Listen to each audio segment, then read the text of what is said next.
Hello, Michael Stack here with AMAX. So I just got back from Nawlins, Louisiana. So I'm going to talk to you about my top 5 takeaway implementation points from the sessions that I attended. So a very significant takeaway point in really that mindset and then action of how you do that in a program. Takeaway point number 2 is occupational doctor relationships.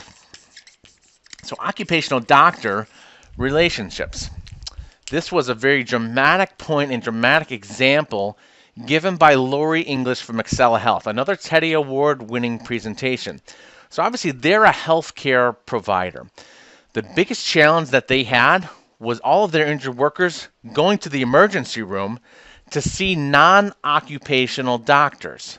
They had a relationship. Oftentimes, they knew who that doctor was. The doctor would say, okay, Jane, you've got an injury. Here's a script. You've got 4 days off work. And then all the problems that start to come with that. So a very dramatic example. And here's what they did. They took those ER docs, those non-occupational doctors that weren't trained in workers' compensation, weren't trained in occupational medicine, off their panel. They took them off the even possibility to go see them. And if an injured worker does go see them, it costs them a $100 copay. So they had to do this very dramatically, not necessarily an easy process to change that culture, but they have done it successfully and seen dramatic results. Now those injured workers go to occupationally medicine-trained nurses who will facilitate their care, and they've seen significant results. So a very dramatic example in a healthcare situation. Now, fast forward to the return to work presentation given by Anne Marie Emile from the city of Columbus in Georgia. Very different type of workforce, public workforce. They don't have the internal doctors that the employers are going to, very different than a healthcare situation. But the statement that she made, which I thought was very telling of the success of their program and the success of their return to work program. She said the first 6 months on the job, she went to go personally visit every one of the providers that they work with, doctors, physical therapists, etc.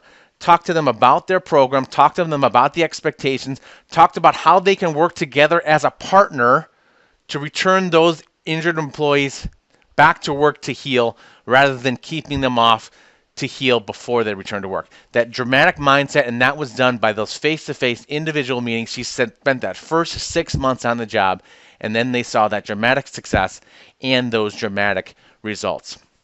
So now let's talk about the third takeaway point. And this is an interesting point because this is one that was also mentioned when I did my top 5 takeaway points last year.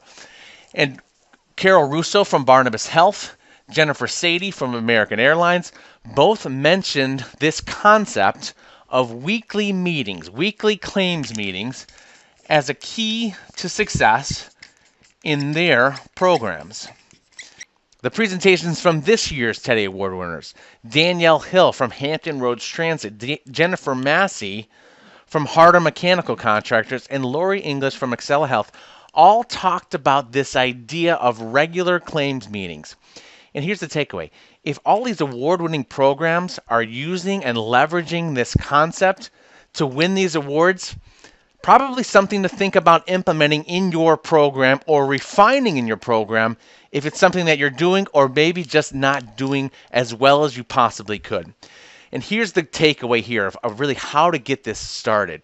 If weekly sounds way too often, that's something that you could never possibly do, start with quarterly. Start to have some success. Move that then up to monthly. Then move that up to weekly.